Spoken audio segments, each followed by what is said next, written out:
Ok, je viens de terminer la 30e sourate. Et ce que j'ai appris, c'est qu'il faut être humble et que Dieu est la vérité.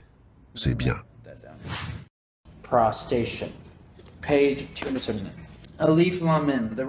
Sourate la prosternation, page 279. Alif Lam Mim. La révélation du livre, nul doute là-dessus, émane du Seigneur de l'univers. Diront-ils que Muhammad l'a inventé? Ceci est au contraire, la vérité venant de ton Seigneur pour que tu avertisses un peuple à qui nul avertisseur avant toi n'est venu afin qu'il soit guidé. Donc Muhammad n'était qu'un avertisseur.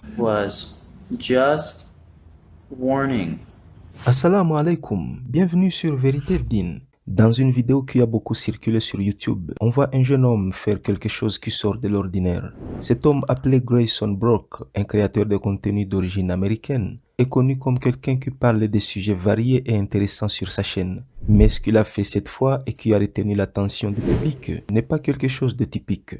Dans une longue vidéo qu'il a publiée sur sa chaîne, il a lu le Coran tout entier dans une seule séance. Ce n'est pas du tout une tâche facile car tout le monde ne peut pas l'accomplir.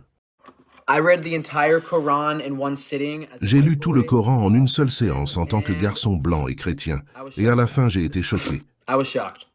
En effet, son objectif était de trouver des failles et des contradictions dans le Coran afin de les utiliser pour discréditer le livre d'Allah. Lors de sa lecture, qui a duré 18 heures sans relâche, il marquait des points sur son corps afin de suivre son progrès et enregistrer les versets qui avaient une signification particulière pour lui. Après 18 longues heures, Grayson a finalement accompli sa mission.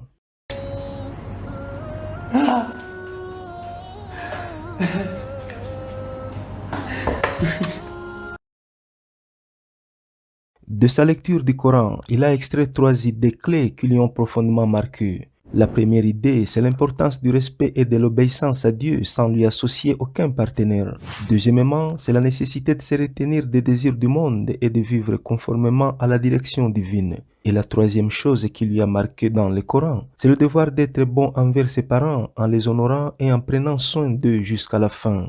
I wrote these like 15 minutes ago because I got the themes of the book. The first one being to fear God. J'ai écrit ceci lors de ma lecture, ce qui m'a permis de comprendre les thèmes du Coran. Le premier étant la crainte de Dieu. C'est le premier thème de ce livre, et il s'agit essentiellement d'avoir un profond respect pour Dieu. Numéro 2, le Coran dit « Ne suivez pas vos désirs. Heureux sera celui qui reste pur. Alors ne vous contentez pas de suivre vos désirs, car suivre vos désirs pourrait vous conduire au péché. Et péché, c'est quand on va contre soi-même. C'est ce que le Coran dit du péché. Enfin, le Coran met l'accent sur la gentillesse et le soin envers les parents. Même s'il est chrétien, Grayson aime s'aventurer dans des territoires inexplorés sans hésiter à sortir de sa zone de confort. Au départ, il nourrissait des préjugés défavorables à l'égard de l'islam, influencé par des représentations médiatiques ainsi que son milieu social. Au cours de sa lecture du Coran, il s'attendait à tomber sur des versets liés au terrorisme et à la violence. Cependant, il a été surpris par ce qu'il a trouvé dans le Coran et à la fin de sa lecture, il l'a décrit comme le livre le plus beau qu'il ait jamais lu.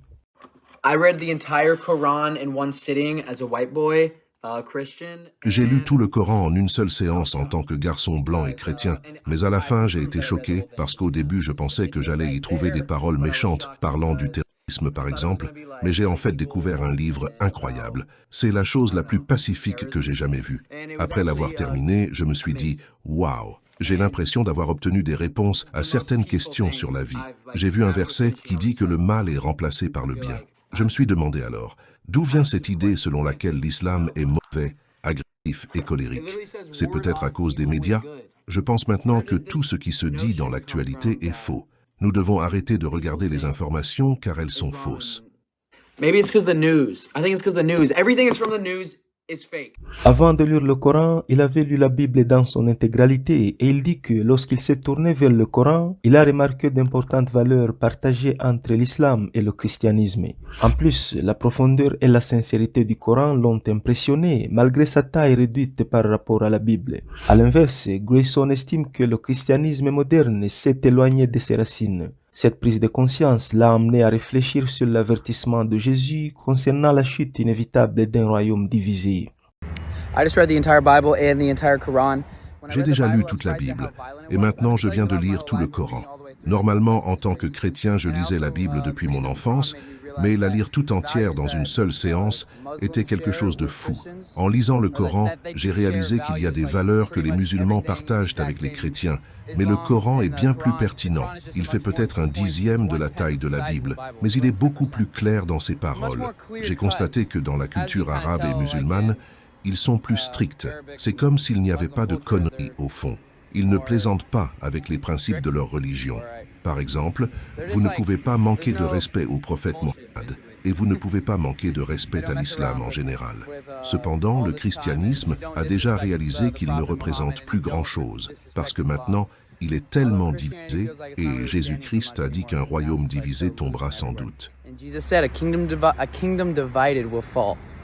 Il a également réfléchi sur l'enseignement de la Bible selon lequel le blasphème contre Dieu est un acte qui provoque la colère de Dieu. Il pense qu'en vénérant Jésus-Christ, l'Église ne suit pas cet enseignement car le blasphème se produit lorsque quelqu'un place quelque chose au-dessus de Dieu, ce qu'il considère comme un péché grave. Il a donc compris qu'adorer un être humain à la place de Dieu constitue le blasphème le plus flagrant. Cette prise de conscience l'a rendu plus critique à l'égard du concept de divinité dans le christianisme. Bien que le commandement contre le culte des idoles est réitéré à plusieurs reprises dans la Bible, Grayson a observé que les chrétiens violent encore ce commandement. Il a constaté qu'en pratique, le christianisme n'est plus strictement monothéiste, mais qu'il s'est orienté vers l'idolâtrie en plaçant Jésus au centre de leur foi. La Bible dit même que le blasphème contre Dieu est la seule chose qui peut vous empêcher d'entrer au paradis. Et cela signifie placer autre chose au-dessus de Dieu. Et j'ai commencé à réaliser qu'adorer un humain à la place de Dieu est un blasphème aux yeux de Dieu. Le christianisme n'est pas monothéiste. Il s'agit d'une idolâtrie car ils adorent Jésus. Pour moi, c'est un blasphème, parce que vous adorez un humain comme vous en lui attribuant des qualités de Dieu. Ça n'a pas de sens. Tout ce que je peux dire, les gars, c'est que le monothéisme a du sens. Le monothéisme est la seule chose qui a du sens et j'ai vu le monothéisme dans le Coran. Le monothéisme est dans ce livre, comme vous pouvez le lire dans l'Ancien Testament aussi. L'ensemble de l'Ancien Testament met sans cesse en garde le peuple de Dieu.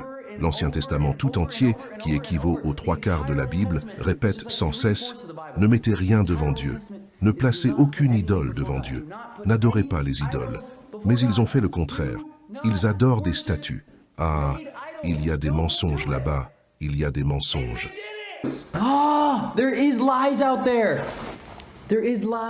Enfin, dans une autre vidéo, Grayson a souligné le fait que Jésus parlait communément en araméen.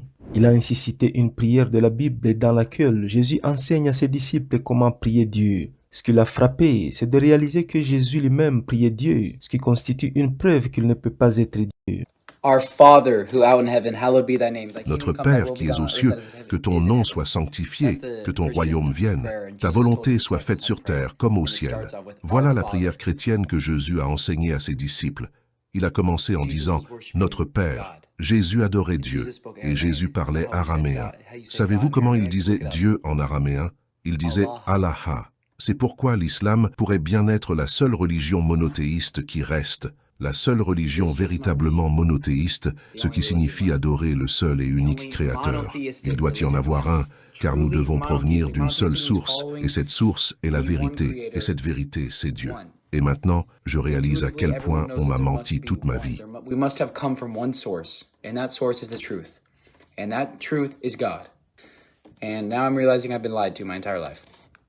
Je conclus en disant que cet homme n'a pas dit qu'il s'était converti à l'islam, mais comme vous l'avez constaté dans ses propos, il a découvert la vérité et c'est maintenant à lui de décider de la suivre ou de rester dans l'égarement. Merci beaucoup pour votre temps. Assalamu alaikum.